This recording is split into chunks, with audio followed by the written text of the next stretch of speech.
Bienvenue à tous. Je disais à l'instant, le président de la République, Abdelmadjid Tebboune, est arrivé au Palais des Nations à Alger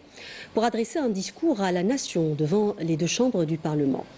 À son arrivée, il a été accueilli par le général-major, commandant de la garde républicaine, du président du Conseil de la Nation et du président de l'Assemblée populaire nationale. Le président de la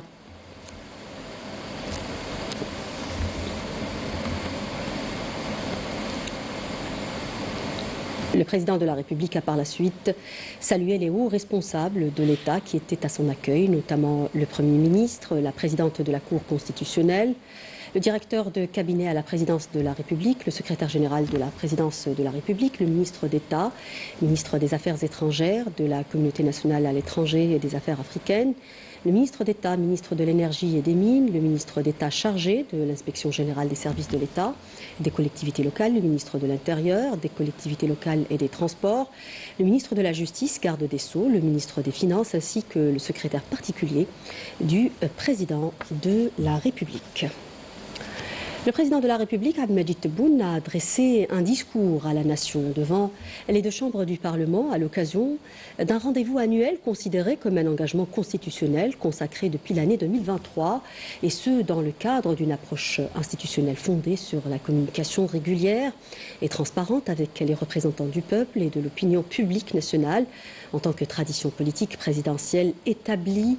La rencontre marquée par la présence de hauts responsables de l'État, des membres du gouvernement ainsi que des représentants des instances et institutions nationales a permis au président de la République de présenter le bilan des réalisations et des acquis enregistrés dans les domaines politiques, économiques et sociaux,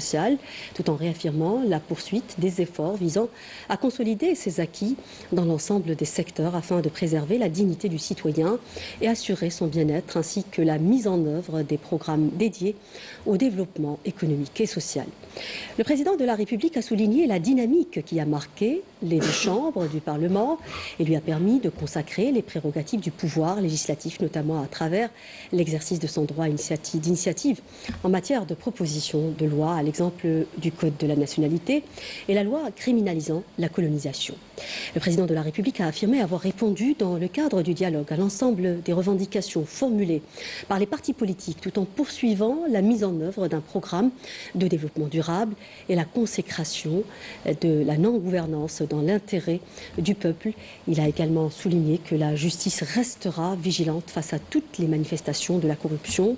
et de dysfonctionnement, tout en garantissant la protection de tous les cadres intègre de la nation. Abordant le volet économique, le président de la République a indiqué que l'Algérie a réussi à intégrer une dynamique d'investissement sans précédent avec 309 projets d'investissement étrangers. Il a aussi relevé le recul du taux d'inflation, reflet de la forte dynamique de la production nationale à tous les niveaux. Le président de la République a également affirmé que le gisement de Raraj Bilet est désormais une réalité, étant le troisième plus grand au monde, avec une orientation de la production de phosphate. Par ailleurs, les agriculteurs ont réussi à créer 15 000 exploitations agricoles en recourant aux dernières technologies.